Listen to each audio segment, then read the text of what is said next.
Libya's capital city as strongman Khalifa Haftar continues his advance. Dozens have been killed in clashes in and around Tripoli. Haftar's forces have also claimed responsibility for an airstrike that has forced the city's only airport to close.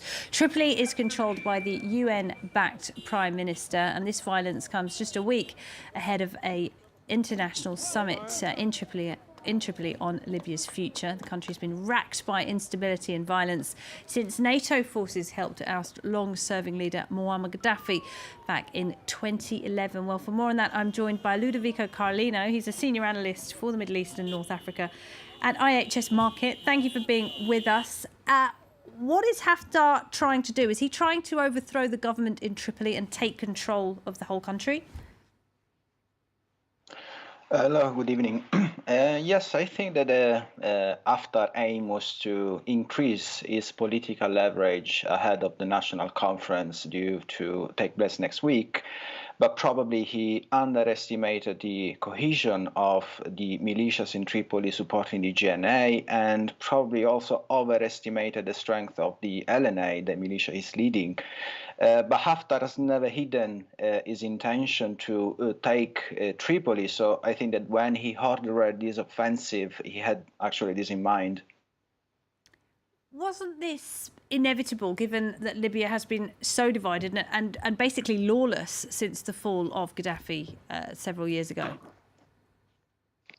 Was probably inevitable because the international community didn't come up with a strong roadmap on how to solve the division and the splitting governance between the East and the West. And also, all the indicators that were suggesting that Haftar was actually moving into Tripolitania were already in place. This is just the continuation of an offensive that the LNA has launched since January, when the militia took over most of the southern Fezzan region. How will this affect that international conference on Libya's future that's due to take place next week? I'm skeptical that this conference can take place now, but the overall situation in Libya is putting the UN in a very complicated position, because I doubt that the GNA can have any trust now in Haftar in any potential talks that will take place in the future. So what does this mean for the long-term future of Libya then? Can these two leaders come to some sort of power-sharing agreement? Will there be a compromise, or will there be some kind of division?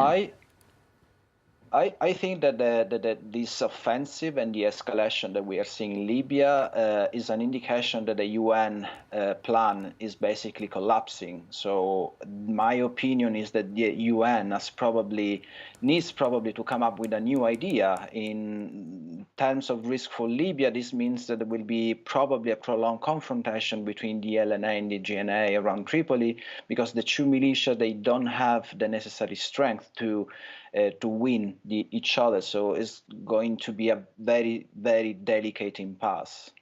For all his faults, which were many, Muammar Gaddafi did manage to keep the country together. Khalifa Haftar was part of that regime. Is he someone who could bring the country together? This is the idea of some, countries, and also within the international community, that a strong man can rule Libya and bring the East and the West together. But this has to come probably with the idea that a full democracy is not possible in Libya, and that an answer should be also be formulated for the Libyan population that has been paying the price for this instability for such a long time. Ludovico Carlino, thank you very much.